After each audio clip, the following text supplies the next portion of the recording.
On today's Smart 7, national insurance plans ring alarm bells, Joe Biden pledges to build a port in Gaza, and much more. It's Friday, 8th of March, it's International Women's Day, and happy birthday, Kit Connor. The Smart 7. It's news, but not the news.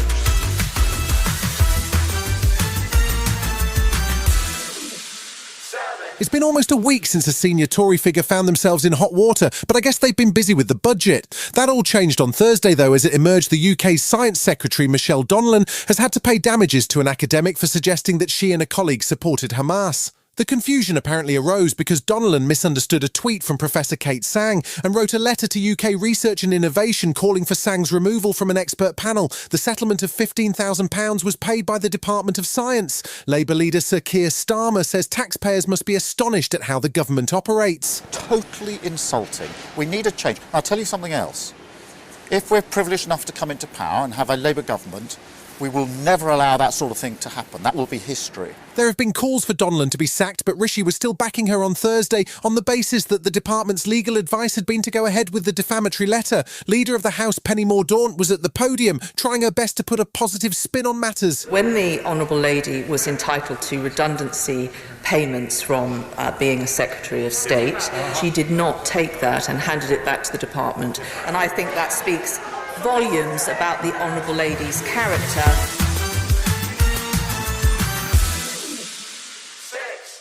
There was a veritable whirlwind of political spinning in the wake of Wednesday's budget. Chancellor Jeremy Hunt was on morning TV talking about his plan to end national insurance and abolish what he called an unfair double tax.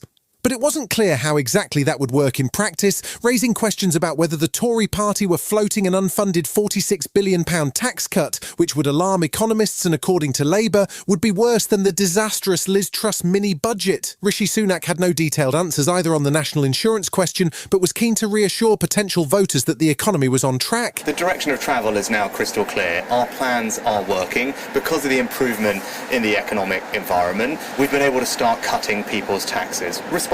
Labour's Shadow Chancellor Rachel Reeves, who saw her non-dom tax plan nicked by Chancellor Hunt, was unimpressed. Well, it is an utter humiliation for the government, and I will now undertake the task of going through all of the government documents to make sure that we can honour those commitments, because I will ensure that everything in Labour's manifesto is fully costed, and that pledge has not changed.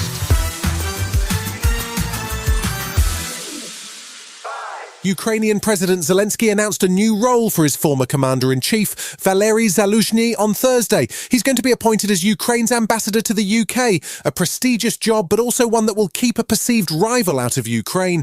UK Foreign Secretary Lord Cameron was in Berlin, meeting with his German counterpart Annalena Baerbock in an attempt to encourage the Germans to step up weapons supplies for Ukraine, despite the embarrassment over the leaked Luftwaffe call. Thursday also saw NATO get reinforcements as the previously neutral Swedes joined the alliance, bringing its number to 32 countries. Swedish PM Ulf Kristersson said that the change in policy reflects the seriousness of the threat Europe is facing. Russia will stay a serious threat to the Euro-Atlantic security for the foreseeable future. It was in this light that Sweden applied to join the NATO Defence Alliance, to gain security, but also to provide security.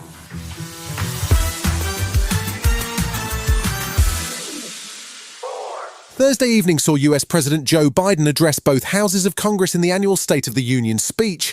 The annual event came as Donald Trump looks certain to be the Republican nominee following the withdrawal of Nikki Haley, and the world awaits a rematch between the 2020 elder statesman. The speech saw Joe fired up, hitting out at Trump over his remarks on NATO, calling for action on the border and Ukraine from Republicans, and standing up strongly for abortion rights. He also pledged to build a temporary port in Gaza so that the US can deliver aid in large quantities. He closed by outlining the stark difference between himself and his opponent. The issue facing our nation isn't how old we are, it's how old are our ideas. Hate, anger, revenge, retribution are the oldest of ideas. But you can't lead America with ancient ideas that only take us back. You lead America, the land of possibilities. You need a vision for the future and what can and should be done. Still to come on today's Smart 7, Liverpool thumps Sparta Prague and John Cena chats Merman Ken right after. Say hello to a new era of mental health care. Cerebral is here to help you achieve your mental wellness goals with professional therapy and medication management support. 100% online. You'll experience the all-new Cerebral Way, an innovative approach to mental wellness designed around you. You'll get a personalized treatment plan from a therapist, prescriber, or both in a safe and judgment-free space. Your Cerebral therapist or prescriber will outline a customized plan with clear milestones along the way, so you can get to feeling your best. With Cerebral, you're not alone in your mental health journey. We're here to empower you to live a fulfilling life. So take that first step towards a brighter future and sign up today at Cerebral.com/podcast and use code ACAST to get 15% off your first month. Offer only valid on monthly plans. Other exclusions may apply. Offer ends July 31st, 2024. See site for details. Welcome back.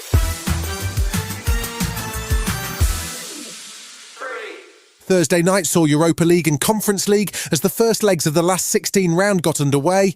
Brighton lost 4-0 to Roma in Italy. West Ham were in Germany, where they lost 1-0 to Freiburg. And in the Conference League, Aston Villa got a goalless draw at Ajax. Liverpool had travelled to Czechia to take on Sparta Prague, and they made easy work of the Czech side, coming away 5-1 winners, which included the 1,000th goal of Jurgen Klopp's reign. He was pleased with the win, but not necessarily with the game. And they had their chances. I would say in the first half there were one or two of them.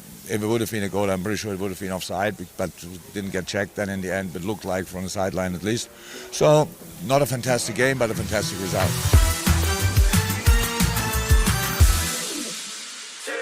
This Sunday sees the 96th Annual Academy Awards take place in Los Angeles. Jimmy Kimmel is hosting once again, and there's keen interest in whether or not Oppenheimer can continue its spectacular awards season run.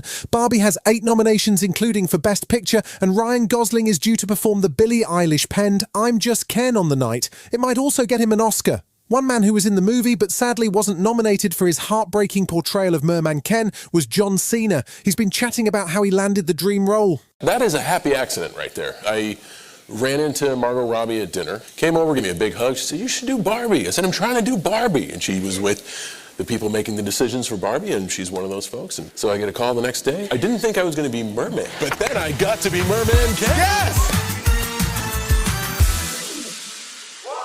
After the success of The Last of Us, it's not really surprising that TV companies have been busy scouring the shelves of their local game store to find the next mega hit. First out of the box is Fallout, which is, and you may have already guessed this, based on the hit game of the same name. For those who haven't played it, it's set 200 years in the future, in a post-nuclear apocalypse LA, and features survivors who emerge from vaults into a futuristic wasteland. The series stars Ella Purnell alongside Walton Goggins, Kyle MacLachlan and even Matt Berry. The first episode is due to drop on Prime Video on April 11th. The mission of the vaults should be important to everyone. To come up to the surface one day and restart civilization. Can you tell me what's happened in the last 200 years? Holy shit. You're an actual vault dweller. I am. I thought all you dipshits were dead. You've been listening to The Smart 7. We'll be back tomorrow at 7 a.m. Hit that follow button and have a great day. Give us 7 minutes and we'll give you the world. How many of your employees are trying to balance paying bills and saving for retirement? Support your participants today and tomorrow with Vanguard well on your way at institutional.vanguard.com. All investing is subject to risk. Advice provided by Vanguard Advisors, Inc., a registered investment advisor.